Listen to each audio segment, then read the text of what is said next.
Check nyo na to, yung post ng BNB Chain. Sabi niya, prediction markets need reliable, fast, and verifiable data.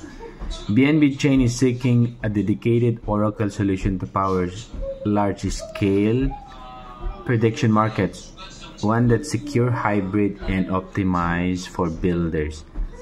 Ngayon, ito, learn more and submit your proposal. Pero pag i-check mo dito, ang meron nito, eto, nag-reply agad yung Supra. Sabi, seeking a prediction market Oracle. We've already built it. AI threshold Oracle verified hybrid and fast enough to power the prediction market right now. Demo below. Thanks for the opportunity. We'll be applying. Nax! Tignan natin kung sila yung pipiliin ng BNB Chain.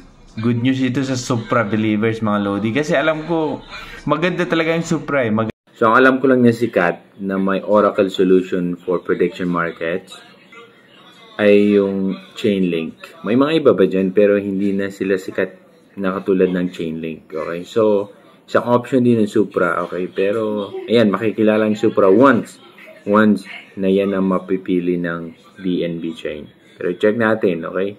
Abangan natin yan kung, syempre, dyan din natin malalaman talaga kasi syempre, yung sa BNB Chain, malaki na yan eh. Ibig sabihin, pag na-try nila, na-test nila, kung sila napili, ibig sabihin, the best sila na Oracle Solutions.